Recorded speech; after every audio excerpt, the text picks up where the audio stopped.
ನಾವು ಈ ಒಂದು ಕಾರ್ಯಕ್ರಮವನ್ನು ಯಾಕೆ ಹಮ್ಮಿಕೊಂಡೇವೆ ಅನ್ನುವ ವಿಚಾರದಲ್ಲಿ ಪ್ರಾಸ್ತಾವಿಕವಾಗಿ ಒಂದೆರಡು ಮಾತಾಡಲಿಕ್ಕೆ ಇಷ್ಟಪಡ್ತೇನೆ. ಕಳೆದ ಕೆಲವೊಂದು 3-4 ತಿಂಗಳಿಂದ ಸ್ವಲ್ಪ ವರಾಯಿ ಯೋಜನೆಯ ವಿಚಾರದಲ್ಲಿ ಗೋಪಾಲ್ ಪೂಜಾರಿ ಅವರು ಸಿದ್ದಾಪುರ ಏತ ನೀರಾವರಿಯನ್ನು ನಿಲ್ಲಿಸಲಿಕ್ಕೆ ಲೆಟರ್ ಕೊಟ್ಟಿದ್ದಾರೆ. ಈ ಯೋಜನೆ ಆಗಬಾರ್ದಂತ ತಡಿತಾ ಇದ್ದಾರೆ ಅನ್ನುವ ದೃಷ್ಟಿಯಲ್ಲಿ ಈ ಒಂದು ಅವರ ಬಗ್ಗೆ ವ್ಯವಸ್ಥಿತವಾಗಿ ತೇಜೋವಧೆಯನ್ನು ಮಾಡ್ತಿರೋದನ್ನು ನೋಡಿಕೊಂಡು ನಾವೆಲ್ಲ ಕಾಂಗ್ರೆಸ್ ಕಾರ್ಯಕರ್ತರು, ಎಲ್ಲ ಈ ಭಾಗದ ರೈತರು ಎಲ್ಲರೂ ನಮಗೆ ಈ ಯೋಜನೆ ಬಗ್ಗೆ ಜನರಿಗೆ ಅರಿವು ಮೂಡಿಸಬೇಕಾದ ಅಗತ್ಯತೆ ಇದೆ ಎನ್ನುವ ನೆಲೆಯಲ್ಲಿ ನಾವು ಒಂದು ಕಾರ್ಯಕ್ರಮವನ್ನು ಹಾಕೊಂಡೆವು. ಜನವರಿ 25ರಂದು ನಾವು ಕಂಡ್ಲೂರಲ್ಲಿ ಒಂದು ನೀರಿಗಾಗಿ ಬೃಹತ್ ಜನಾಂದೋಲನ ಸಭೆಯನ್ನು ಹಾಕೊಂಡಾಗ ವರಾಯಿಯ ವಸ್ತುಸ್ಥಿತಿಯ ಬಗ್ಗೆ ಜನರಿಗೆ ಮನವರಿಕೆ ಮಾಡಿಕೊಳ್ಬೇಕನ್ನುವ ದೃಷ್ಟಿಯಲ್ಲಿ ನಾವು ಇವತ್ತು ನಿನ್ನೆಯಿಂದ ಒಂದು ಪಾದಯಾತ್ರೆ ಮಾಡಬೇಕನ್ನುವ ದೃಷ್ಟಿಯಲ್ಲಿ ನಾವೆಲ್ಲ ಒಟ್ಟಾಗಿ ಒಂದು ಚರ್ಚೆ ಮಾಡಿ ವಿಚಾರವನ್ನು ತಿಳಿಸಿದ್ದೇವೆ. ಆ ನೆಲೆಯಲ್ಲಿ ತಾವೆಲ್ಲರೂ 2 ದಿನಗಳಿಂದ ವಿಶೇಷವಾಗಿ ನಮಗೆ ಎಲ್ಲ ರೀತಿಯ ಪಕ್ಷದ ಕಾರ್ಯಕರ್ತರು, ರೈತರು ಎಲ್ಲರೂ ನಮಗೆ ಈ ಒಂದು ಕಾಲ್ನಡಿಗೆಯಲ್ಲಿ ನಿನ್ನೆ 15 ಕಿಲೋಮೀಟರ್, ಇವತ್ತು 10 ಕಿಲೋಮೀಟರ್ ಪಾದಯಾತ್ರೆಗಳನ್ನು ಮಾಡುವ ಮುಖಾಂತರ ನಮಗೆ ವರಾಯಿ ಬಲದಂಡೆ ಯೋಜನೆ ಕಳೆದ 47 ವರ್ಷಗಳಿಂದ ನೆನೆಗುದಿಗೆ ಬಿದ್ದಿದೆ. ನಮ್ಮ ಮೂಲ ಯೋಜನೆಗಳನ್ನು ಆಗದೆ ಬೇರೆ ಬೇರೆ ಯೋಜನೆಗಳು ಅನುಷ್ಠಾನ ಆಗ್ತಾ ಇದೆ. ನಾವು ರೈತರು ಇದನ್ನು ನಾವು ಕೇಳದಿದ್ದರೆ ಸರ್ಕಾರ ನಮಗೆ ಮಂಜೂರಾತಿ ಆಗುವುದಿಲ್ಲ ಸರ್ಕಾರದ ಮಟ್ಟದಲ್ಲಿ ಅನ್ನುವ ದೃಷ್ಟಿಯಲ್ಲಿ ನಾವು ಮೂಲ ಯೋಜನೆಗೆ ಸಂಬಂಧಪಟ್ಟವರು ಮತ್ತು ವರಾಯಿ ನದಿ ನೀರು ಬಳಕೆದಾರರು ಏನೆಲ್ಲ ಇದ್ದಾರೆ ಇವಾಗಲೇ ನಾವು ಹಿಂದಿನ ಸಭೆಗಳಲ್ಲಿ ಹೇಳಿದ್ದೇವೆ, ಎಲ್ಲ ವಿಚಾರಗಳನ್ನು ಹೇಳಿದ್ದೇವೆ. ಅದನ್ನು ಪುನಃ ನಾನು ಪ್ರಸ್ತಾಪ ಮಾಡಲಿಕ್ಕೆ ಇಷ್ಟಪಡುವುದಿಲ್ಲ. ಆದರೆ ಈ ಒಂದು ವರಾಯಿ ಬಲದಂಡೆ ಯೋಜನೆಯ ಬಗ್ಗೆ ಗೋಪಾಲ್ ಪೂಜಾರಿ ಹತ್ರ ನಾವು ಹಿಂದೆಯೂ ಮಾತಾಡಿದ್ದೇವೆ. ಅವರು ಸಹ ಇದಕ್ಕೆ 2024ರಲ್ಲಿ ಇದಕ್ಕೆ ಒಂದು ವ್ಯವಸ್ಥಿತವಾದ ಒಂದು DPR ಅನ್ನು 597 ಕೋಟಿಯ ಒಂದು ಯೋಜನೆಯ DPR ಅನ್ನು ಮಾಡಿ ಸರ್ಕಾರಕ್ಕೆ ಈಗಾಗಲೇ ಸಲ್ಲಿಕೆಯನ್ನು ಮಾಡಿದ್ದಾರೆ. ಈ ತನ್ಮಧ್ಯೆ ನಾವು ಸಿದ್ದಾಪುರ ಏತ ನೀರಾವರಿಯಲ್ಲಿ ಕೆಲವೊಂದು ಗೊಂದಲಗಳಾಯಿತು. ಆ ವಿಚಾರಗಳನ್ನು ನಾವು ಜನರಿಗೆ ಮನದಟ್ಟು ಮಾಡಬೇಕಾದ ಅನಿವಾರ್ಯತೆ ಇರುವುದರಿಂದ ಪಾದಯಾತ್ರೆಗಳನ್ನು ಹಮ್ಮಿಕೊಳ್ಬೇಕಾಯಿತು. ತುಂಬ ಟೀಕೆ ಟಿಪ್ಪಣಿಗಳು ಬಂದವು. ನಾವು ಯಾವಾಗಲೂ ಹೇಳ್ತಾ ಇದ್ದೇವೆ, ನಮಗೆ ವರಾಯಿ ಹೋರಿಯಬ್ಬೆ ಡ್ಯಾಮ್ ಇರುವುದು ರೈತರಿಗಾಗಿ ಇರುವಂಥದ್ದು. ಅದು ಯಾರು ಬೇಕಾದರೂ ಯೂಸ್ ಮಾಡ್ಕೊಳ್ಬಹುದು. ರೈತರು ಅದರ ನೀರನ್ನು ಈಗ ಉಡುಪಿಗೆ ಹೋಗ್ತಾ ಇದೆ, ಕಾರ್ಕಳಕ್ಕೆ ಹೋಗ್ತಾ ಇದೆ, ಬೈಂದೂರಿಗೆ ಹೋಗ್ತಾ ಇದೆ, ಕುಂದಾಪುರಕ್ಕೆ ಹೋಗ್ತಾ ಇದೆ, ಕಾಪುಗೆ ರೆಡಿ ಆಗ್ತಾ ಇದೆ. ಎಲ್ಲ ಕಡೆ ಅದನ್ನ ತಗೊಂಡೋಗುವಾಗ ನಮ್ದೇನು ಆಕ್ಷೇಪಣೆ ಇಲ್ಲ, ಸೌಕೂರು ಭಾಗಕ್ಕೆ ಹೋಗ್ತಾ ಇದೆ. ಆದರೆ ಈ ಯೋಜನೆಯಲ್ಲಿ ಸ್ವಲ್ಪ ವ್ಯವಸ್ಥೆಯನ್ನು ಮಾರ್ಪಾಡು ಮಾಡಿದ್ದಾರೆ.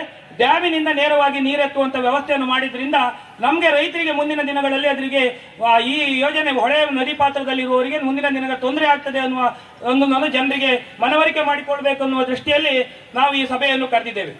ಬಂಧುಗಳೇ, ನಾನು ವಿಶೇಷವಾಗಿ ನಮ್ಗೆ ಯಾವುದೇ ರೈತರ ವಿರೋಧಿ, ರೈತರ ಪರ ಇಲ್ಲದೆ ಇರುವಂಥ ಮನಸ್ಥಿತಿ ನಮ್ಮ ಹತ್ರ ಯಾವಾಗಲೂ ಇಲ್ಲ. ನಾವು ಹಿಂದಿನಿಂದಲೂ ರೈತ ಸಂಘದಲ್ಲಿ ಇದ್ದವರು, ರೈತರ ಪರವಾಗಿ ಹೋರಾಟ ಮಾಡಿದವರು. ವರಾಯಿ ಇವತ್ತು ವಿನಯ್ ಕುಮಾರ್ ಸರ್ಕೆ ಅವರು ಬರಬೇಕಿತ್ತು. ಅವಾಗ 2013ರಲ್ಲಿ ಗೋಪಾಲ್ ಪೂಜಾರು ಈ ಕ್ಷೇತ್ರದ MLA ಆಗಿರುವಾಗ ವಿನಯ್ ಕುಮಾರ್ ಸರ್ಕೆ ಅವರು ಸಚಿವರಾಗಿದ್ದಾಗ 2013ರಿಂದ ನಾವು ಸತತವಾಗಿ ನಮ್ಮ ಸರ್ಕಾರ ಬಂದಾಗ ಈ ವರಾಯಿ ಯೋಜನೆ ಬಗ್ಗೆ ಪ್ರತಿ ಸಲ ವಿನಯ್ ಕುಮಾರ್ ಸರ್ಕೆ ಅವರು ಮತ್ತು ಗೋಪಾಲ್ ಪೂಜಾರು ರಿವ್ಯೂ ಮೀಟಿಂಗ್ಗಳನ್ನು ಮಾಡಿದ ತರುವಾಯ ಇವತ್ತು ವರಾಯಿಯಲ್ಲಿ ನೀರು ಹರಿತಾ ಇದೆ. ಅದರಲ್ಲಿ ರೈತ ಸಂಘದ ಪಾಲು ಸಹ ಇದೆ. ನಾವೆಲ್ಲರೂ ಅದರಲ್ಲಿ ಭಾಗಿಯಾಗಿದ್ದೇವೆ. ಆದರೆ ಇವತ್ತು ಎಡದಂಡೆ ಯೋಜನೆ ಮುಗಿತಾ ಬರ್ತಾ ಇದೆ. ಆದರೆ ಬಲದಂಡೆ ಯೋಜನೆ ಇವತ್ತು 1 ಇಂಚು ಸಹ ಕೆಲಸ ಆವತ್ತಿನ ಏನೇ ಆಗಿದೆ ಅದರ ನಂತರ ಕೆಲಸವೇ ಆಗಲಿಲ್ಲ. ಅದು ಅನುಷ್ಠಾನ ಆಗಬೇಕು ಅನ್ನುವ ದೃಷ್ಟಿಯಲ್ಲಿ ಈ ವಿಚಾರವನ್ನು ತಮ್ಮಲ್ಲಿ ಪ್ರಸ್ತಾಪ ಮಾಡ್ತಾ ಇದ್ದೇನೆ. ಇಲ್ಲಿ ವಿಶೇಷವಾಗಿ ನಾವು ಯಾವ ಇದಕ್ಕೆ ಜನರಿಗೆ ಕಳೆದ ಒಂದು ಸಭೆಯಲ್ಲಿ ಗೋಪಾಲ್ ಪೂಜಾರಿ ಬಗ್ಗೆ ಇವತ್ತು ನಾವು ಪಾಪ ನಮಗೆ ಒಂದು 15 ದಿನದಿಂದ ಮನಸ್ಸಿಗೆ ಭಾರಿ ನೋವಾಗ್ತಾ ಇದೆ. ಅವರು ಇವತ್ತು ಹೃದಯ ಸಂಬಂಧಿ ಇದರಿಂದ ಅವರು ಸಮಸ್ಯೆಯಲ್ಲಿದ್ದರು. ಇವತ್ತು ಅವರು ರೆಸ್ಟಲ್ಲಿ ಇರಬೇಕಿತ್ತು. ಆದರೆ ನಾವೇನೋ ಒಂದು ಮಾತು ಕೊಟ್ಟಿದ್ದೇವೆ ಕಾರ್ಯಕರ್ತರು, ನಾವೊಂದು ಮಾತು ಹೇಳಿದ್ದೇವೆ, ಇದ್ರ ಬಗ್ಗೆ ಮನವರಿಕೆ ಮಾಡಬೇಕು ಜನರಿಗೆ ಅಂದಾಗ ಪಾದಯಾತ್ರೆ ಮಾಡುವ ಒಂದು ಸಲಹೆಯನ್ನು ಕೊಟ್ಟರು. ಯಾವ ರೀತಿ ಮಾಡಬೇಕಂತ ನಮ್ಮ ಹತ್ರ ಜೋಡಣೆ ಮಾಡಲಿಕ್ಕೆ ಹೇಳಿದರು. ನಾವು ಅದೇ ರೀತಿಯಲ್ಲಿ ಅವರ ಸಲಹೆಯನ್ನು ತಗೊಂಡು ಈ ಒಂದು ಕಾರ್ಯಕ್ರಮವನ್ನು ಆಯೋಜಿಸಿದ್ದೇವೆ. ಕಳೆದ 2 ದಿನಗಳಿಂದ ಅವರು ಪಾಪ ನೋಡ್ಬೋದು. ಇವತ್ತು ಒಬ್ಬ ಯಾರು ಮಾಜಿ ಶಾಸಕರು, ಅವರು ಏನು ಶಾಸಕರಲ್ಲ, ಈಗ ಸೋತಿದ್ದಾರೆ. ಆದರೂ ಒಂದು ಜನಪರವಾದ ಕಾಳಜಿ ಇಟ್ಕೊಂಡು ನಮ್ಮೊಟ್ಟಿಗೆ ಅವರು ನಿರಂತರವಾಗಿ 2 ದಿನ ಹೆಜ್ಜೆ ಹಾಕಿ ಅವರು ನಮಗೆ ಈ ಎಲ್ಲರಿಗೂ ಸ್ಫೂರ್ತಿಯಾಗಿ ಬಂದಿದ್ದಾರೆ. ಇಲ್ಲೆಲ್ಲ ನೋಡ್ಬೋದು ತಾವು, ಇಲ್ಲೆಲ್ಲ ಪಕ್ಷದ ಕಾರ್ಯಕರ್ತರು ಗ್ರಾಮಗಳಿಂದ ಕಾರ್ಯಕರ್ತರುಗಳು ಬಂದಿದ್ದಾರೆ. ಮೊನ್ನೆಯಿಂದ ಸ್ವಲ್ಪ ಬೇರೆ ಬೇರೆ ವಿಚಾರಗಳ ಬಗ್ಗೆ ಚರ್ಚೆ ಆಗ್ತಾ ಉಂಟು. ಗೋಪಾಲ್ ಪೂಜಾರಿಗೆ ಡ್ಯಾಮೇಜ್ ಕಂಟ್ರೋಲ್ ಮಾಡಲಿಕ್ಕೆ ಈ ಪಾದಯಾತ್ರೆ ಮಾಡ್ತಾ ಇದ್ದಾರೆ. ಗೋಪಾಲ್ ಪೂಜಾರಿಗೆ ನಾನು ಅವರಿಗೆ ಹೇಳುವವರಿಗೆ ಪ್ರಶ್ನೆ ಕೇಳ್ತೇನೆ, ಗೋಪಾಲ್ ಪೂಜಾರಿಗೆ ಏನು ಡ್ಯಾಮೇಜ್ ಆಗಿದೆ, ಏನು ಕಂಟ್ರೋಲ್ ಆಗಬೇಕು ಅಂತ ಕೇಳ್ತಾ ಇರೋದು. ಇವತ್ತು 2023ರಲ್ಲಿ ಈ ಯೋಜನೆ ಬಗ್ಗೆ ಅವರು ಪ್ರಸ್ತಾಪ ಲೆಟರ್ ಕೊಟ್ಟದ್ದನ್ನು ಗುತ್ತಿಗೆದಾರರು ಮತ್ತೆ ಒಂದು 3-4 ಜನ ಏನು ಈ ಏತ ನೀರಾವರಿಯ ಫಲಾನುಭವಿಗಳೇನಿದ್ದಾರೆ ಅವರು ಅದನ್ನ ಈ ಪತ್ರಿಕೆಯನ್ನು ಬಹಿರಂಗ ಪಡಿಸಿದ್ರೆ ನಮಗದು ಗೊತ್ತೇ ಆಗ್ತಾ ಇಲ್ಲ. ಗೋಪಾಲ್ ಪೂಜಾರು 3 ವರ್ಷಗಳ ಹಿಂದೆ ಈ ಯೋಜನೆ ಬಗ್ಗೆ ಅರಿವು ಮೂಡಿಸ್ಕೊಂಡು ಇದು ಮುಂದಿನ ದಿನಗಳಲ್ಲಿ ಜನರಿಗೆ ರೈತರಿಗೆ ತೊಂದರೆ ಆಗ್ತದೆ ಅನ್ನುವ ನೆಲೆಯಲ್ಲಿ ಅವರು ಲೆಟರ್ ಕೊಟ್ಟದ್ದನ್ನು ಇವತ್ತು ನಾನು ಹೇಳ್ತೇನೆ, 1 ಲಕ್ಷ ರೂಪಾಯಿ ಒಂದು ಕಾಮಗಾರಿ ಆದರೆ ಇವತ್ತು ಶಾಸಕರುಗಳು ಗುದ್ದಲಿ ಪೂಜೆ ಕಾರಲ್ಲೇ ಹಾರಿ ಪಿಕಾಸಿ ಇಟ್ಕೊಂಡು ಗುದ್ದಲಿ ಪೂಜೆ ಅಂತ ತಿರ್ತಾರೆ. ಸಾಧಾರಣ 190 ಕೋಟಿಯ ಯೋಜನೆ ಇವತ್ತು ಇಲ್ಲಿ ಅನುಷ್ಠಾನ ಆಗ್ತಾ ಇದೆ. ಜನರನ್ನು ಕತ್ತಲೆಯಲ್ಲಿ ಇಟ್ಕೊಂಡು ಯಾವುದೇ ಗುದ್ದಲಿ ಪೂಜೆ ಇಲ್ಲ, ಯಾವುದು ಇದೆಲ್ಲ. ಇದನ್ನ ಯಾಕೆ ಮಾಡಿದ್ದಾರೆ, ಯಾಕೆ ಪಬ್ಲಿಕ್ ಆಗಿ ಜನರಿಗೆ ಅದನ್ನ ಅರಿವು ಮೂಡಿಸ್ತಾ ಇಲ್ಲ? ಇವತ್ತು ಜನರಲ್ಲಿ ಗೊಂದಲ ಇದೆ. ಇವತ್ತು ಈ ಯೋಜನೆಯ 4200 ಹೆಕ್ಟೇರಿಗೆ ಹೋಗಬೇಕಾಗಿತ್ತು ಸಿದ್ದಾಪುರ ಏತ ನೀರಾವರಿ ಯೋಜನೆ. ಕೇವಲ 1000 ಹೆಕ್ಟೇರಿಗೆ 1200 ಹೆಕ್ಟೇರಿಗೆ ಜನರಿಗೆ ಮಾತ್ರ ನೀರು ಹೋಗ್ತಾ ಇದೆ. ಕಾಲಾಂಶ 25% ಜನರಿಗೆ ಮಾತ್ರ ನೀರು ಹೋಗ್ತೇವೆ. ಮೊನ್ನೆ ಎಲ್ಲ ಭಾಗದ ಜನರನ್ನು ಕರ್ಕೊಂಡು ಬಂದು ನಾವು ನಿಮ್ಗೆ ನೀರು ಕೊಡ್ತೇವೆ ಅಂತ ಹೇಳಿದ್ದಾರೆ. ಆದರೆ ನಾನು ಕೇಳ್ತಾ ಇರೋದು ಅಷ್ಟೇ, ಇಷ್ಟು ತರಾತುರಿಯಿಂದ ಈ ಯೋಜನೆಯನ್ನು ಯಾಕೆ ಅನುಷ್ಠಾನ ಮಾಡ್ತಾ ಇದ್ದೀರಿ? ಇವತ್ತು ಸರ್ಕಾರ ಆದೇಶ ಮಾಡಿದೆ, ಗೋಪಾಲ್ ಪೂಜಾರ ಏನು ಲೆಟರ್ ಕೊಟ್ಟಿದ್ದಾರೆ, ಮತ್ತೆ ನಾವು ಏನು ಆಗ್ರಹ ಮಾಡಿದ್ದೇವೆ, ಜನರಿಗೆ ಇದರಿಂದ ತೊಂದರೆ ಆಗ್ತದೆ ಅಂತ ಸರ್ಕಾರ ಮನಗೊಂಡು ಮುಖ್ಯಮಂತ್ರಿಗಳೇ ಆದೇಶ ಮಾಡಿದ್ದಾರೆ. ಯೋಜನೆಗೆ ಎಲ್ಲೂ ತಡೆ ನೀಡಿಲ್ಲ. ಇದನ್ನು ತಾಂತ್ರಿಕ ಸಮಿತಿ ಮತ್ತು ತಜ್ಞರ ಸಮಿತಿಯಿಂದ ಪರಿಶೀಲನೆ ಮಾಡಿ ಸಾಧಕ ಬಾಧಕಗಳ ಬಗ್ಗೆ ಜನರಿಗೆ ಮನವರಿಕೆ ಮಾಡಬೇಕೆನ್ನುವ ದೃಷ್ಟಿಯಲ್ಲಿ ಇದನ್ನು ತಾತ್ಕಾಲಿಕವಾಗಿ ಜಾಕ್ವೆಲ್ ಪಾಯಿಂಟ್ ಅನ್ನು ಹೊಳೆ ಭಾಗದಲ್ಲಿ ಡ್ಯಾಮಿನ ಮೇಲ್ಭಾಗದಲ್ಲಿ ಮಾಡೋದನ್ನು ತಡೆದಿದ್ದಾರೆ, ಬಿಟ್ಟರೆ ಎಲ್ಲೂ ಯೋಜನೆ ನಿಲ್ಲಿಸಲಿಲ್ಲ. ಇವತ್ತು ಹಾಗಾದ್ರೆ ಯಾಕೆ ಇಲ್ಲಿ ದಾರಿ ಮಧ್ಯೆ ಎಲ್ಲ ಪೈಪ್ಲೈನಿಗೆ ಮಾಡ್ತಾ ಇದ್ದಾರೆ? ಯೋಜನೆ ನಿಲ್ಲಿಸಿದ್ರೆ ಇದೆಲ್ಲ ವ್ಯವಸ್ಥಿತವಾದ ಒಂದು ಅಪಪ್ರಚಾರ. ನಾನು ನೇರವಾಗಿ ಶಾಸಕರಿಗೆ ಹೇಳ್ತೇನೆ, ಗಂಟಿಹೊಳಿ ಅವರು ಏನು ಅವರ ಟೀಮ್ ಉಂಟು, ಆ ಟೀಮಿಗೆ ನಾನು ಪ್ರಸ್ತುತಪಡಿಸ್ತೇನೆ. ನಮಗೆ ಸ್ಪಷ್ಟವಾದ ಭರವಸೆ ಕೊಡಿ. ನಿಮಗೆ ಸಿದ್ದಾಪುರ ಏತ ನೀರಾವರಿಯ 1200 ಹೆಕ್ಟೇರ್ ಜನರು ಬೇಕೋ ಅಥವಾ ಇಡೀ ಉಡುಪಿ ಜಿಲ್ಲೆಯನ್ನು ಕುಡಿಯುವ ನೀರಿಗಾಗಿ ಕೃಷಿಗಾಗಿ ಉಪಯೋಗಿಸುವ ಜನರು ಬೇಕು ಎನ್ನುವ ಸ್ಪಷ್ಟವಾದ ಸಂದೇಶವನ್ನು ತಾವು ಮುಂದಿನ ದಿನಗಳಲ್ಲಿ ಹೇಳಬೇಕಾಗುತ್ತೆ. ಬರೇ ಏನೋ ಒಂದು ಯಾರು ಮಾತಾಡುವುದಿಲ್ಲ, ಕಾಂಗ್ರೆಸ್ ಅವರು ಸುಮ್ಮನೆ ಇರ್ತಾರೆ, ಕಾಂಗ್ರೆಸ್ ಕಾರ್ಯಕರ್ತರು ಸುಮ್ಮನೆ ಇರ್ತಾರೆ, ಇವರದ್ದು ಫೇಸ್ಬುಕ್ ವಾಟ್ಸಪ್ ಇದರಲ್ಲಿ ತುಂಬಾ ಇದು ಉಂಟು ಅಂತ ಹೇಳಿ ಯಾರನ್ನು ತೇಜಾವಧೆ ಮಾಡುವಂಥದ್ದಲ್ಲ. ಇವತ್ತು ಗೋಪಾಲ್ ಪೂಜಾರ್ ಕೊಟ್ಟಂತ ಲೆಟ್ರಿಗೆ ನಾವು ಬದ್ಧರಿದ್ದೇವೆ. ಇವತ್ತು ಇಷ್ಟು ಸಂಖ್ಯೆಯಲ್ಲಿ ಜನರು ಬಂದಿದ್ದಾರೆ. ಯಾಕೆ ಹೇಳಿ, ಹೇಳ್ಬೋದು ನಾಳೆ ದಿನದಲ್ಲಿ ಏನೋ ಕರ್ಕೊಂಡು ಬಂದಿದ್ದಾರೆ ಹಾಗೆ ಹೀಗೆ. ಆದರೆ ಇಲ್ಲಿ ಬಂದವರೆಲ್ಲ ವರಾಯಿ ಕುಡಿಯುವ ನೀರು, ವರಾಯಿ ನದಿ ನೀರು ಕೃಷಿಗೆ ಬಳಸ್ಕೊಳ್ಳುವಂತ ಇಡೀ ಜಿಲ್ಲೆ ವ್ಯಾಪ್ತಿಯ ಬೈಂದೂರು ವ್ಯಾಪ್ತಿಯ ಜನರು ಬಂದಿದ್ದಾರೆ, ವಾಲಂಟಿಯರ್ ಆಗಿ ಬಂದಿದ್ದಾರೆ. ಆದರೆ ನಾನು ಅವರಿಗೆ ಈ ಸಂದರ್ಭದಲ್ಲಿ ಮಾಜಿ ಶಾಸಕರ ಒಂದು ವಿಚಾರವನ್ನು ಪ್ರಸ್ತಾಪ ಮಾಡ್ತೇನೆ. ಶಾಸಕರಿಗೆ ಈ ಸಂದರ್ಭದಲ್ಲಿ ಅವರ ಗುಂಪಿಗೆ ನಾನೊಂದು ಸಲಹೆ ಕೊಡ್ಲಿಕ್ಕೆ ಹೇಳ್ತೀನಿ. ಕಳೆದ 3 ವರ್ಷದ ಹಿಂದೆ ಇವತ್ತು ಜಲ್ ಜೀವನ್ ಮಿಷನ್ ಅಂತ ಯೋಜನೆ ಜಾರುತ್ತಿದೆ. ಪ್ರತಿ ಗ್ರಾಮ ಪಂಚಾಯತ್ ಒಂದೊಂದು ಗ್ರಾಮ ಪಂಚಾಯತಿಗೆ 5 ರಿಂದ 10 ಕೋಟಿ ವಿನಿಯೋಗ ಮಾಡಿದ್ದಾರೆ. ಇವತ್ತು ಅವ್ರ ಮನೆಯಲ್ಲಿ ಮೀಟರ್ ಹಾಕಿ ಟ್ಯಾಪ್ ಹಾಕಿ ಇಟ್ಟಿದ್ದಾರೆ. ಅದನ್ನು ಕೇಳುವವರಿಲ್ಲ, ಯಾರು ಕೇಳ್ತಾ ಇಲ್ಲ. ಇವತ್ತು ಶಾಸಕರು ಮಾಡಬೇಕಾದ ಕೆಲಸ ಅದು. ನೀವು ಅದನ್ನು ಪ್ರಾಮಾಣಿಕವಾಗಿ ಅನುಷ್ಠಾನ ಮಾಡಿ ಚುನಾವಣೆ, ಗ್ರಾಮ ಪಂಚಾಯತ್ ಚುನಾವಣೆ ಬರುವುದರೊಳಗೆ ಜನರಿಗೆ ನೀರು ಕೊಡುವಂತ ವ್ಯವಸ್ಥೆ ಮಾಡಿ ಅಂತ ಈ ಸಂದರ್ಭದಲ್ಲಿ ಶಾಸಕರಿಗೆ ನಾನು ಈ ಸಂದರ್ಭದಲ್ಲಿ ಹೇಳಲಿಕ್ಕೆ ಇಷ್ಟಪಡ್ತೇನೆ. ನಾನು ಸಿದ್ದಾಪುರ ಏತ ನೀರಾವರಿಯಲ್ಲಿ ಕೆಲವೊಂದು ನ್ಯೂನತೆಗಳಿರುವುದನ್ನು ನಾವು ತರಲೇಬೇಕಾಗ್ತದೆ. ಇದರಲ್ಲಿ ನಮ್ದು ಯಾವುದೇ ಅಂಜಿಕೆ ಇಲ್ಲ. ಇದರ ಪರವಾಗಿ ಯಾರೇ ಹೋರಾಟ ಮಾಡಿದ್ರು ನಾವು ಮುಂದಿನ ದಿನಗಳಲ್ಲಿ ಮಾಜಿ ಶಾಸಕರನ್ನು ಕರಿತೇವೆ. ಅವರ ಶಾಸಕರು ಬರಲಿ, ಕೆಲವೊಂದು ಜನಪ್ರತಿನಿಧಿಗಳು ಬರಲಿ, ನಾವು ಇದರಲ್ಲಿ ಚರ್ಚೆ ಮಾಡೋಣ. ಇದರ ಸಾಧಕ ಬಾಧಕಗಳ ಬಗ್ಗೆ ಚರ್ಚೆ ಮಾಡೋಣ. ಹೇಳ್ತಾ ಇರೋದೇನು, ನಿನ್ನೆ ಬಲದಂಡೆ ಓಕೆ, ಸಿದ್ದಾಪುರ ಏತ ನೀರಾವರಿಗೆ ತಡೆ ಯಾಕೆ ಅಂತ ಒಂದು ಗ್ರೂಪಲ್ಲಿ ಒಂದು ವಿಚಾರ ಬಂತು.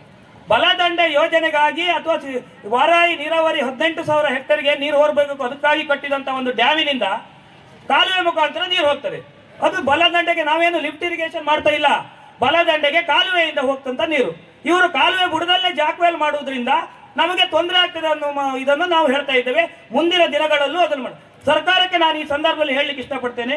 ಒಂದು ವೇಳೆ ಈ ಯೋಜನೆ ನಾವು ಹೇಳ್ತಾ ಇರೋದು ಹೊಳೆಯ ಡ್ಯಾಮಿನ ಕೆಳಭಾಗದಲ್ಲಿ, ಕಾಲುವೆ ಕೆಳಭಾಗದಲ್ಲಿ ಎಲ್ಲಿ ಬೇಕಾದರೂ ನೀವು ಜಾಕ್ವೆಲ್ ನಾಳೆಗೆ ಮಾಡಿ ತಗೊಂಡೋಗಿ, ಸರ್ಕಾರ ಅದನ್ನು ಮಾಡಿಕೊಡ್ಲಿ, ನಾವು ಒಪ್ತೇವೆ. ಆದರೆ ಕಾಲುವೆಯಿಂದ ಡ್ಯಾಮಿನಿಂದ ನೀರು ಎತ್ತಿದ್ರೆ ನಾವು ಇದಕ್ಕೆ 100ಕ್ಕೆ 100 ಮುಂದಿನ ದಿನಗಳಲ್ಲಿ ಇಡೀ ಉಡುಪಿ ಜಿಲ್ಲೆಯಾದ್ಯಂತ ಜನರು ಎದ್ದು ಇದ್ರ ಬಗ್ಗೆ ವಿರೋಧ ಮಾಡ್ತಾರೆ. ಯಾಕಂದ್ರೆ ಇದು ಅವೈಜ್ಞಾನಿಕವಾದ ಸಾರ್ವಜನಿಕ ಕೃಷಿ ಯಾರು ಮಾಡ್ತಾ ಇದ್ದಾರೆ ಅವರಿಗೆ ಅದ್ರ ಅನುಭವ ಉಂಟು, ಅವರಿಗೆ ಅದ್ರ ಬಗ್ಗೆ ಗೊತ್ತುಂಟು. ಒಂದು ತೋಡಿಗೆ ಕಟ್ಟು ಹಾಕಿದ್ರೆ ಆ ನೀರು ಏನಾಗುತ್ತದೆ, ಎಲ್ಲಿ ಹೋಗ್ತದೆ, ಹೇಗೆ ಬಿಡ್ಬೇಕಂತ ಕೃಷಿಕರಿಗೆ ಮಾತ್ರ ಗೊತ್ತು. ಕೃಷಿ ಮಾಡದೆ ಅದು ಸಂಜೀವ್ ಶೆಟ್ಟಿ ಹೇಳ್ತಾರೆ ಪಾಪ ಅವರಿಗೆ ಪುಟ್ಟು ಮೊನ್ನೆ ಅವರು ಒಂದು ಹೇಳಿದ್ರು, ನಮ್ಮ ಸಂಜೀವ್ ಶೆಟ್ಟಿ ಅವರು ಒಂದು ಮಾತು ಹೇಳಿದ್ರು, ಮಾತಲ್ಲಿ ಫುಟ್ಬಾಲಿಗೆ ನೀರು ಸಿಕ್ಕುವುದಿಲ್ಲ ಅಂತೇಳಿ. ಸಂಜೀವ್ ಶೆಟ್ಟಿಗೆ ಗೊತ್ತುಂಟು ಅವ್ರ ಫುಟ್ಬಾಲ್ ಎಲ್ಲುಂಟು, ಅವ್ರ ಮೋಟ್ರ್ ಎಲ್ಲುಂಟು, ಅವ್ರ ತೋಟ ಎಲ್ಲುಂಟು ಅಂತ. ಹೇಳುವವರಿಗೆ ಗೊತ್ತಿಲ್ಲ ಯಾವುದು, ಅವ್ರ ತೋಟ ಎಲ್ಲಂತೂ ಗೊತ್ತಿಲ್ಲ, ಅವ್ರ ಮೋಟ್ರ್ ಎಲ್ಲು ಅಂತ ಗೊತ್ತಿಲ್ಲ. ಆದ್ರಿಂದ ಅವರೊಂದು ಹಿರಿಯವರು, ಒಂದು ಕೃಷಿಕರು, ಈ ಭಾಗದಲ್ಲಿ ಪ್ರಾಮಾಣಿಕವಾಗಿ ಪಕ್ಷಕ್ಕಾಗಿ ಕೃಷಿಯಲ್ಲಿ ದುಡಿದವರ ಒಂದು ಗೌರವಯುತವಾದ ವ್ಯಕ್ತಿ. ನಮ್ಗಾಗೂ ಬಿಡಿ ಅವ್ರು ಟೇಕೆ ಮಾಡೋದು, ನಾವು ಅದನ್ನು ಸಹಿಸ್ಕೊಳ್ತೇವೆ. ಅವರ ಒಂದು ವರ್ಷ ಎಷ್ಟು, ಅವರ ಅನುಭವ ಎಷ್ಟು, ಆ ಅನುಭವಕ್ಕೆ ಬೆಲೆ ಕೊಡಬೇಕು, ಅವರನ್ನು ಟೀಕೆ ಮಾಡೋದಲ್ಲ. ಇದಕ್ಕೆಲ್ಲ ನನಗೆ ಸ್ವಲ್ಪ ಒತ್ತಡ ಉಂಟು, ನೀವು ಯಾರು ಹೆಚ್ಚು ಜಾಸ್ತಿ ಇದು ಮಾಡಬೇಡಿ ಅಂತ ಹೇಳೋದು. ನನಗೇನು ಯಾರದ್ದು ಹೆದರಿಕೆ ಇಲ್ಲ, ನಂದು ನಿರ್ಧಾರ ಇಷ್ಟೇ, ನಾನು ನೇರವಾಗಿ ಹೇಳ್ತೇನೆ. ಅದು ನನ್ನ ವೇದಿಕೆಯಲ್ಲಿ ನಾನು ಚರ್ಚೆ ಮಾಡ್ತೇನೆ. ಇವತ್ತು ಏನು ಉಂಟು, ಈ ವ್ಯವಸ್ಥೆಗೆ ಯಾಕೆ ಬಂದಿದ್ದೇವೆ ಅಂತ ಕೇವಲ ಗೋಪಾಲ್ ಪೂಜಾರು ಅವರನ್ನು ಡ್ಯಾಮೇಜ್ ಮಾಡಬೇಕು, ಕಾಂಗ್ರೆಸ್ ಕಾರ್ಯಕರ್ತರಿಗೆ ಇದಾಗಬೇಕು. ಅವರು ಗೋಪಾಲ್ ಪೂಜಾರು ಡೌನ್ ಆದ ಕೂಡಲೇ ಕಾಂಗ್ರೆಸ್ ಕಾರ್ಯಕರ್ತರು ಡೌನ್ ಆಗ್ತಾರೆ, ಅವರ ಆತ್ಮಸ್ಥೈರ್ಯ ಕುಗ್ತದೆ ಅನ್ನುವ ನೆಲೆಯಲ್ಲಿ ಗ್ರಾಮ ಪಂಚಾಯತ್, ಜಿಲ್ಲಾ ಪಂಚಾಯತ್ ಚುನಾವಣೆಯನ್ನು ಇಟ್ಕೊಂಡು ಇದನ್ನು ಮಾಡ್ತಾ ಇದ್ದಾರೆ ಬಿಟ್ಟರೆ ಬೇರೆ ಯಾವುದು. ಹಾಗಾದ್ರೆ ಎಲ್ಲ ಜನಪ್ರತಿನಿಧಿಗಳೇ ಶಾಸಕರಿಗೆ ಜವಾಬ್ದಾರಿ ಇಲ್ವಾ? 909 ಕೋಟಿಗೆ ಆರಂಭವಾದ ಒಂದು ಯೋಜನೆ ಇವತ್ತು 1200 ಕೋಟಿ ತಲುಪಿದೆ, ಆದರೂ ಜನರಿಗೆ ನೀರು ಹೋಗ್ತಾ ಇಲ್ಲ ಅಂತ ಹೇಳಿದ್ರೆ ಇದಕ್ಕೆ ಜವಾಬ್ದಾರಿ ಯಾರು? ನಾನು ರೈತರಲ್ಲಿ ನಮ್ಮ ವಿಜ್ಞಾಪನೆ ಮಾಡ್ತಾ ಇದ್ದೇನೆ, ಇದು ನನಗೆ ಮಾತ್ರ ಸಂಬಂಧಪಟ್ಟಿದ್ದು, ಬೇರೆಯವರು ನಂಗೆ ಸಂಬಂಧ ಇಲ್ಲ ಅಂತ ಹೇಳಬಾರ್ದು. ಇದು ಎಲ್ರಿಗೂ ಮುಂದಿನ ದಿನಗಳಲ್ಲಿ ಕುಡಿಯುವ ನೀರಿಗೂ ಸಹ ಸಮಸ್ಯೆ ಬರುವಂತ ವ್ಯವಸ್ಥೆ ಇದೆ. ಇವತ್ತು ವರಾಯಿ ಬಗ್ಗೆ ಇಂಚಿಂಚು ನಾನು ಮುಂದಿನ ಇದರಲ್ಲಿ ಹೇಳಲಿಕ್ಕಿದ್ದೇನೆ. ವರಾಯಿ ಡ್ಯಾಮ್ ಎಲ್ಲಿದೆ, ವರಾಯಿ ಹೊಳೆ ಏನು, ಬಲದಂಡೆ ಅಂದ್ರೆ ಏನು, ಎಡದಂಡೆ ಅಂದ್ರೆ ಏನು, ಏತ ನೀರಾವರಿ ಅಂದ್ರೆ ಏನು, ವರಾಯಿ ಎಲ್ಲಿ, ಯಾವ ಕಾಲುವೆಯಲ್ಲಿ ಎಲ್ಲಿ ಟನಲ್ ಉಂಟು, ಎಲ್ಲಿ ಲಿಫ್ಟ್ ಇರಿಗೇಷನ್ ಉಂಟು, ಎಲ್ಲಿ ಕಟ್ ಆ್ಯಂಡ್ ಕವರ್ ಉಂಟು, ಈ ವಾಸ್ತವದ ಅರಿವೇ ಇಲ್ಲದಿದ್ದವರು ಕೆಲವೇ ಒಂದು 4 ಜನ ಅನಾವಶ್ಯಕವಾಗಿ ಗೊಂದಲವನ್ನು ಮಾಡಿ ನಮಗೆ ಈ ರೀತಿಯ ಒಂದು ಗೋಪಾಲ್ ಪೂಜಾರಿಗೆ ನಾವು ಈ ಸಂದರ್ಭದಲ್ಲಿ ಹೇಳ್ತೇನೆ, ಅವರನ್ನ ಹತ್ತಿರದಲ್ಲಿ ಬಲ್ಲವನು ನಾನು. ಅವರು ಇವತ್ತು ಒಂದು ಒಳ್ಳೆ ಇದರಲ್ಲಿ ಇದ್ದವರು. ನನ್ಗೆ ಭಾರಿ ನೋವಾಯ್ತು. ನಂಗೆ ಮೊನ್ನೆ 4-5 ಸಲ ಹೇಳಿದರು. ಒಬ್ಬ ಗುತ್ತಿಗೆದಾರರು ಹೇಳ್ತಾ ಇದ್ರಂತೆ ಅವರಿಗೆ, ಪಾಪ ಅವರು ಗೋಪಾಲ್ ಪೂಜಾರಿಗೆ ಏನು ಅನುಭವ ಇಲ್ಲ, ಅವರು ಹೆಬ್ಬೆಟ್ಟು ಅಂತ ಹೇಳ್ತಾ ಇದ್ರಂತೆ. ನಂಗೆ ಭಾರಿ ನೋವಾಯ್ತು. 4 ಸಲ MLA ಆಗಿದ್ದಾರೆ, KSRTC MD ಆಗಿದ್ದಾರೆ. ಏನು ಗುತ್ತಿಗೆದಾರ ಹೇಳಿದ್ದಾರೆ, ನಾನು ಅವ್ರಿಗೆ ಕೇಳ್ತಾ ಇದ್ದೇನೆ, ಈ ಸಂದರ್ಭದಲ್ಲಿ ವೇದಿಕೆ ಮುಖಾಂತರ ಅವ್ರಿಗೆ ಕೇಳ್ತಾ ಇದ್ದೇನೆ, ಗೋಪಾಲ್ ಪೂಜಾರು ಶಾಸಕರಾಗಿರುವಾಗ ಅವರು ಲೆಟರ್ ತಗೊಂಡು ಹೋಗಿ ಕೆಲಸ ಮಾಡಿಸ್ಕೊಂಡು ಬರುವಾಗ ಅವ್ರು ಹೆಬ್ಬೆಟ್ಟೆ ಅಂತ ಅವ್ರಿಗೆ ಗೊತ್ತಿಲ್ವಾ? ಅವ್ರೇನು MTech? ಅವರು ಹೆಬ್ಬೆಟ್ಟೆ, ಅವ್ರ ಕ್ವಾಲಿಫಿಕೇಶನ್ ಗೋಪಾಲ್ ಪೂಜಾರಿ ಕ್ವಾಲಿಫಿಕೇಶನ್. ನೇರವಾಗಿ ನಾನು ಇದು ಹೇಳ್ತೇನೆ, ಇನ್ನು ಮುಂದೆ ಒಂದೇ ಒಂದು ಟೀಕೆಗಳು ಗೋಪಾಲ್ ಪೂಜಾರಿ ಬಂದ್ರೆ ಅವರು ಎಲ್ಲ ಬಂಡವಾಳವನ್ನು ನಾವು ಬಿಚ್ಚಿಡ್ತೇವೆ. ಇದಕ್ಕೆ ನಾನು ಕಾರ್ಯಕರ್ತರ ಹತ್ರ ಮನವಿ ಮಾಡ್ತೇನೆ, ತಾವು ಏನು ವಾಸ್ತವ ವಿಚಾರಗಳುಂಟು ಅದ್ರ ಬಗ್ಗೆ ಚರ್ಚೆ ಮಾಡಿ ಬನ್ನುವ. ನಮಗೆ ಕಾಂಗ್ರೆಸ್ ಬೇರೆ, ಬಿಜೆಪಿ ಆ ಥರ ಇಲ್ಲ. ಬಿಜೆಪಿಯ ಒಳ್ಳೆ ವಿಚಾರಗಳನ್ನು ಅದನ್ನು ಚರ್ಚೆ ಮಾಡುವ, ಒಳ್ಳೆ ವಿಚಾರಗಳನ್ನು ತಗೊಳ್ಳುವ. ಕಾಂಗ್ರೆಸ್ಸಿನ ಒಳ್ಳೆ ವಿಚಾರಗಳನ್ನು ತಗೊಳ್ಳುವ, ಕೆಟ್ಟ ವಿಚಾರದಲ್ಲಿ ನಾವು ಸಲಹೆ ಕೊಡುವ ನಮ್ಮ ನಾಯಕರಿಗೆ ಸರಿಯಲ್ಲ ಅಂತ. ಈ ವ್ಯವಸ್ಥೆ ಯಾರದ್ದು ಮೂಲಭೂತವಾದ ಹಕ್ಕ ಇದಲ್ಲ, ಅವರದ್ದು ಸ್ವಸ್ಥಲ್ಲ. ಆದ್ರಿಂದ ಇವರು ಏನು ಇವತ್ತು ಡ್ಯಾಮ್ ಅನ್ನು ಹೊಡಿತಾರೆ, ಯಾರು ನಮ್ಮ ವಿಕಾಸ್ ರೆಡ್ಡಿ ಮೊನ್ನೆ ಹೇಳಿದ್ರು, ಈ ಡ್ಯಾಮ್ ಒಡೆಯೋನಿಂದ ಹಿಡಿದು ಇದಕ್ಕೆ ಸಹಕಾರ ಮಾಡುವವರೆಲ್ಲ ಅನ್ನ ತಿನ್ನುವವರಲ್ಲ ಅಂತ ವಿಕಾಸ್ ರೆಡ್ಡಿ. ನಾನು ಅದನ್ನು ಪುನರಪಿ ಹೇಳಲಿಕ್ಕೆ ಇಷ್ಟಪಡ್ತೇನೆ. ಒಂದು ವ್ಯವಸ್ಥಿತವಾದ ಡ್ಯಾಮ್ ಅನ್ನ ಸರ್ಕಾರ ಕಟ್ಟಿದ ಡ್ಯಾಮ್ ಅನ್ನ ಒಡೆದು ನೀರಾವರಿ ವ್ಯವಸ್ಥೆ ಮಾಡುವುದುಂಟಲ್ಲ, ಅದು ರೈತರಿಗೆ ಮಾಡುವ ದ್ರೋಹ ಅಂತ ನಾ ಈ ಸಂದರ್ಭದಲ್ಲಿ ಹೇಳ್ತಾ, ಜನತೆಗೆ ಮಾಡುವ ದ್ರೋಹ. ಇದನ್ನು ಶಾಸಕರು ಇರ್ಬೋದು, ಮಾಜಿ ಶಾಸಕರು, ಎಲ್ಲ ಜನಪ್ರತಿನಿಧಿಗಳು ಸಿದ್ದಾಪುರ ಏತ ನೀರಾವರಿಯನ್ನು ಕೂಡಲೇ ಅನುಷ್ಠಾನ ಮಾಡುವ ಬಗ್ಗೆ, ಆ ಭಾಗದ ಜನರಿಗೆ ನೀರು ಕೊಡುವಂತ ಇದು ನಿಲ್ಬಾರ್ದು. ಆ ಯೋಜನೆ ನಿಲ್ದ್ರೆ ಆ ಪಾಪ ನಮಗೆ ಬೇಡ. ನಾವು ಮುಂದಿನ ದಿನಗಳಲ್ಲಿ ಸಿದ್ದಾಪುರ ಏತ ನೀರಾವರಿ ಬಗ್ಗೆ ನಾವು ಹೋರಾಟಕ್ಕೆ ನಾವು ಬರ್ತೇವೆ ಅಂತ ಈ ಸಂದರ್ಭದಲ್ಲಿ ಹೇಳ್ತಾ, ಈ ಕಾಮಗಾರಿ ಇದು ಹೇಳ್ತಾ ಇದ್ದಾರೆ. ಒಂದು ಮಾತನ್ನು ನಾನು ಹೇಳಿದೆ, ಇಂಜಿನಿಯರ್ ಮೊನ್ನೆ ಹೇಳಿದ್ರು, ಗೋಪಾಲ್ ಪೂಜಾರಿ ಬಂದು ಡ್ಯಾಮ್ ಅನ್ನ ಕೆಮಿಕಲ್ ಬ್ಲಾಸ್ಟ್ ಮಾಡಿ ಹೊಡಿತಾ ಇದ್ದಾರಂತೆ. ಡ್ಯಾಮಿನ ಒಳಗಡೆ ಕೆಮಿಕಲ್ ಬ್ಲಾಸ್ಟ್ ಮಾಡ್ತಾರಂತೆ. ನಾನು ವರಾಯಿ ಇತಿಹಾಸ ನೋಡಿದ್ದೇನೆ, ಒಂದು 145 ಪುಟದ ಲೋಕಾಯುಕ್ತ ವರದಿಯಲ್ಲಿ ನೋಡಿದ್ದೇನೆ. ವರಾಯಿಯಲ್ಲಿ ಏನು ಇದು ಕನ್ಸಿಲ್ಡ್ ಬ್ಲಾಸ್ಟ್, ಓಪನ್ ಬ್ಲಾಸ್ಟ್ ಅಂತ ಉಂಟು. ಕನ್ಸಿಲ್ಡ್ ಬ್ಲಾಸ್ಟಿಗೆ 5 ಪಟ್ಟು ರೇಟು. ಇವರೆಲ್ಲ ಏನು ಮಾಡ್ತಾ ಇದ್ದಾರೆ ಗೊತ್ತಾ? ಓಪನ್ ಬ್ಲಾಸ್ಟ್ ಮಾಡ್ತಾ ಇದ್ದಾರೆ.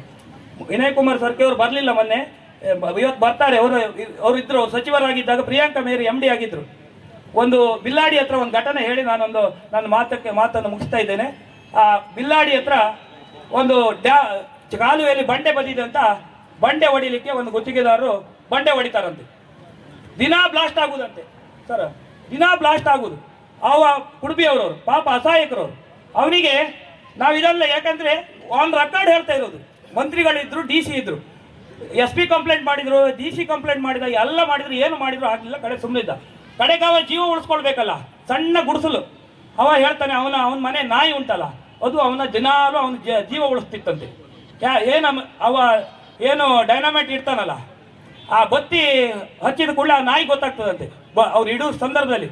ಅದು ಕುಯ್ ಕುಯ್ ಕುಯ್ ಕುಯ್ ಕುಯ್ ಅಂತ ಬರ್ತದಂತೆ, ಅವ್ರ ಮನೆ ಸುತ್ತ ತಿರುಗತ್ತಂತೆ. ಇವನಿಗೆ ಕೆಲವು ದಿನ ಅದು ಅರ್ಥನೇ ಆಗಲಿಲ್ಲಂತೆ. ಕಡೆಗೆ ಒಂದಿನ ನೋಡುವಾಗ ಈ ರೀತಿಯ ಬ್ಲಾಸ್ಟ್ ಆಗ್ತಿತ್ತು. ಕಡೆಗೆ ಅವ ಏನು ಮಾಡಿದಂದ್ರೆ ಅವನ ಹಟ್ಟಿ ಕೊಡಕಿಗೆ ಹುಲ್ಲು ತುಂಬ್ಕೊಂಡಿದ್ದಾನೆ. ಗಂಟಿಗೆ ಹುಲ್ಲು ಹಾಕೋದಿಲ್ಲ ಅಂತ ಹೊಟ್ಟಿಗೆ ಕೊಟ್ಟಿ ತುಂಬ ಹುಲ್ಲು ತುಂಬಿ ಇಟ್ಟಿದ್ದಾನಂತೆ. ಆ ಬ್ಲಾಸ್ಟ್ ಆದ ಕೂಡಲೇ ಆ ಹಟ್ಟಿ ಕೊಟ್ಟಿಗೆ ಅಡಿಗೆ ಕೂಕೊಡೋದು ನಾಯಿ ಮತ್ತೆ ಅವನ ಮನೆಯವರು. ಇಂಥ ಪರಿಸ್ಥಿತಿ ಇದು ನಿರಂತರವಾಗಿ. ಇವರು ಈ ಡ್ಯಾಮ್ ಅನ್ನ ಕೆಮಿಕಲ್ ಬ್ಲಾಸ್ಟ್ ಮಾಡಿ ವ್ಯವಸ್ಥಿತವಾಗಿ ಡ್ಯಾಕ್ವೆಲ್ ಮಾಡ್ತಾರಂತೆ. ಇಡೀ ಡ್ಯಾಮು ಒಡೆದೋಗ್ತದೆ ಮುಂದಿನ ದಿನಗಳಲ್ಲಿ, ಅದಕ್ಕೆ ಅಪಾಯ ಬರ್ತದೆ. ಅದ್ರ ಬಗ್ಗೆ ಪತ್ರಿಕೆಯವರು ವರದಿ ಮಾಡ್ತಾ ಇದ್ದಾರೆ, ಎಲ್ಲರೂ ವರದಿ ಮಾಡ್ತಾ ಇದ್ದಾರೆ, ಮಾಧ್ಯಮದವರು ವರದಿ ಮಾಡ್ತಾ ಇದ್ದಾರೆ. ಆದರೆ ಯಾರು ಇದನ್ನು ಕಿವಿಗೆ ಹಾಕ್ಕೊಳ್ತಾ ಇಲ್ಲ. ಆ ನೆಲೆಯಲ್ಲಿ ನಾವು ಈ ಸಂದರ್ಭದಲ್ಲಿ ನನ್ನ ಆಗ್ರಹಗಳನ್ನು ಮಾಡ್ತೇನೆ. ನಾನು ಕೆಲವೊಂದು ವಿಚಾರ ಇವತ್ತು ಮನವಿ ಕೊಡುವ 4 ವಿಚಾರಗಳನ್ನು ಈ ಒಂದು